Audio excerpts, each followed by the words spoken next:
What's going on, people? We are Tottenham TV, back here for another Tottenham update.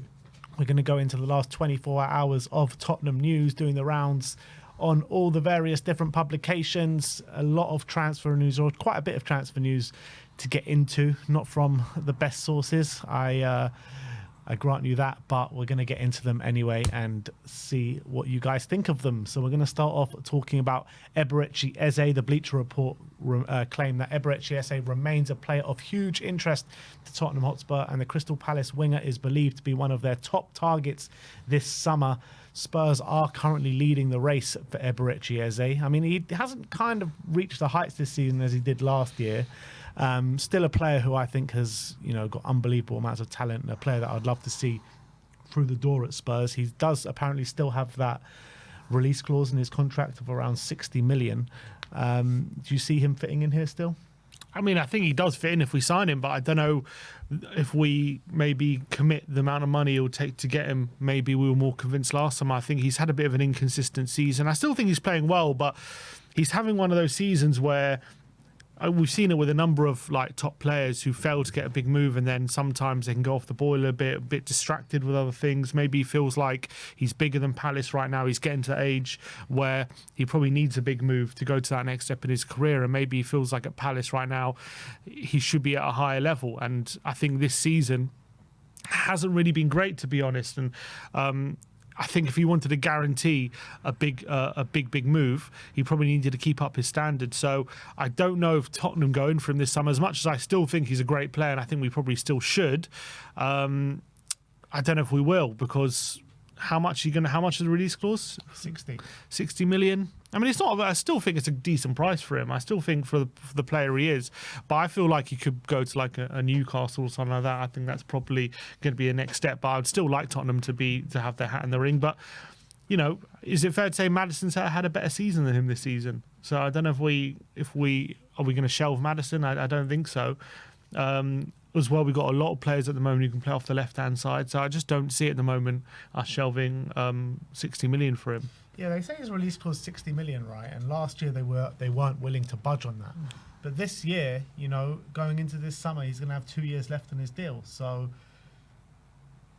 maybe this is the last summer that they do kind of stick to their guns and say it's either release clause or nothing, because the value is only going to decrease from here on out. Mm-hmm. Agreed. But I think I just don't know if he's going to. I don't think Tottenham are going to be going in for him this summer. If Maddison can keep scoring the amount of goals he's scoring and getting goal contributions and keep fit, and we've got Decky who can play in that role now. I don't know what the massive need for Eze is. As much as I do think he's a great player and I think he would improve us, and I'll take him for sure. I'm not going to say no to Eze. I think I don't know. I just can't see Tottenham going for him. Regardless of whether you think Maddison's having a better season this year, do you think, in terms of quality of the player and suit to the system, who do you think suits us better? And who thinks better as a player? I think it's very similar. I think as a player, Maddison might be better, to be honest, when they're at their best. I think Eze's maybe more consistent. I think that's fair to say. And I think has a more consistent level. I think when they're both at their best, I think Maddison is as equal or better, to be honest, than Eze. I think he's got a bit more quality when it comes to his passing range. I think Eze is a bit better dribbler. He's a bit faster than Maddison. But if Maddison is getting this level of goal contributions and he can keep up a level of consistency, I don't know if there's going to be a massive need for Eze. Yeah, I don't disagree, to be honest. Next up, we're going to talk about a player called Pablo Barrios of Atleti and Fichajes. Another one of our favourite publications say that Tottenham are willing to spend as much as 75 million euros on Pablo Barrios this summer. Bayern Munich are also keen on the 21-year-old. An interesting player. He's definitely a player that knows how to get a red card, that's for sure. He got a red card last week after 7 minutes on the pitch. And he's got a number of other red cards as well this season. But, a hard worker. I think his favourite position is probably in the kind of box-to-box role. So maybe the need for him isn't probably as big as, more of a defensive number 6. But this publication saying that Spurs are willing to splash out 75 million euros on him. We know we're probably going to be looking for another energetic midfielder, especially if Basuma or Bentancur, maybe even both leave. So I'm not surprised with the kind of links to these kind of midfielders. Barrios definitely is physical. He's a good ball carrier as well. I think he's done well for Atletico, but yeah, I don't know if he's the answer. It's hard for me to say. I don't know if he's been like one of Atletico's better players. If he has, I don't see him coming to Tottenham anyway. We'll probably have to get him while he's kind of in and out of the team. A young player though. Yeah, he's 21. We might need that bit. I don't know if actually do we need another young centre midfielder. We got quite a few of them right now, so we'd obviously need a bit of experience if we're letting go of Basuma and or Bentancur. So I don't know if he's going to be replacing him or them or not. Yeah, I mean, just the position that he is, I just don't think we're desperate for. And to think about that kind of money, I just don't think Spurs do that. I mean, I think that if they're looking for a midfielder, I prefer to get someone more of the mould of a Cardoso. Mm-hmm. Next up, we're going to talk about a player called Wilson Isidor of Sunderland, and the Newcastle Chronicle claim that Tottenham scouts are now monitoring the French striker ahead of a potential summer transfer. Sunderland star Isidor has notched up 12 goals in 30 championship games this season, and obviously Sunderland having a very good season, and he's been one of their key players.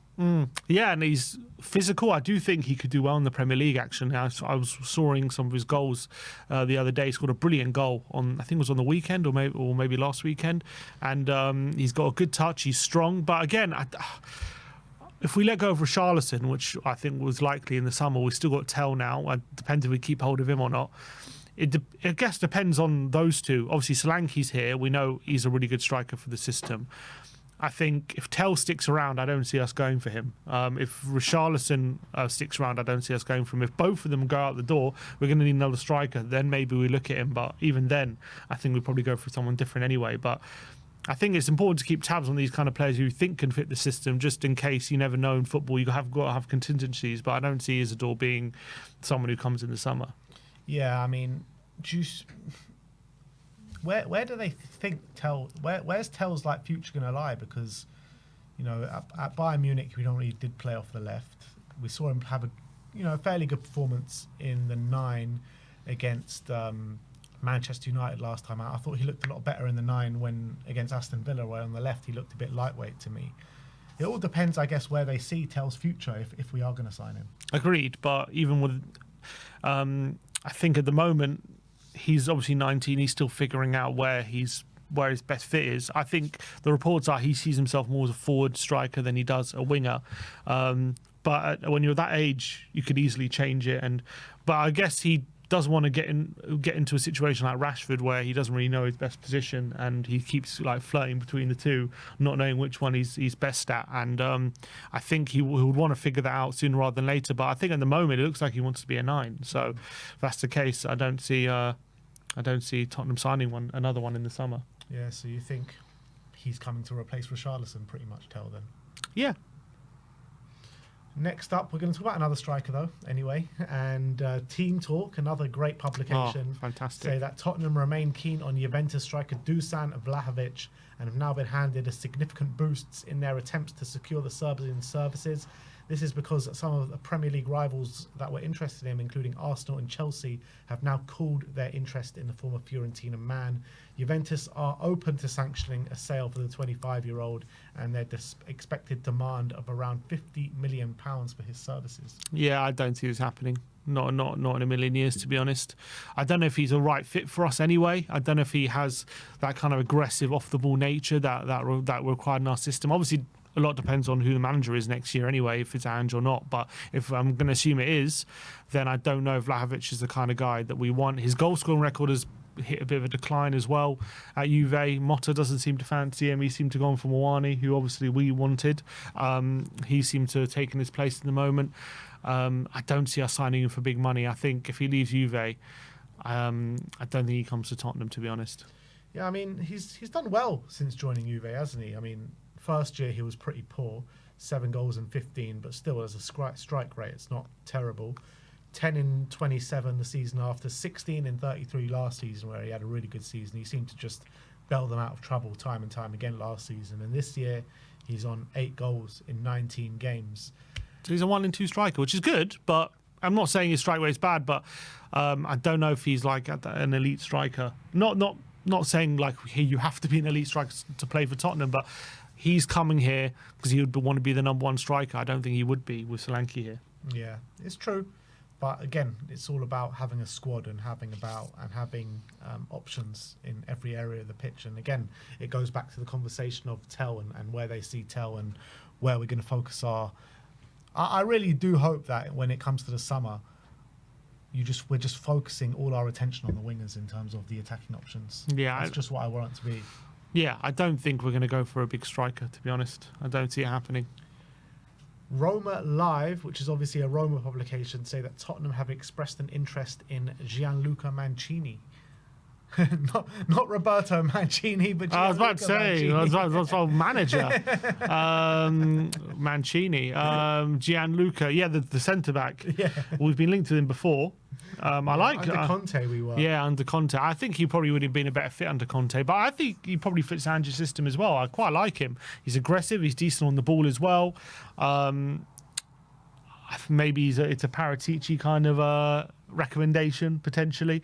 But I don't know if he's the one I would want to kind of upgrade in that position. Like if we sell Romero, is he the one I would want? But I don't mind him, to be honest. I think he's not bad.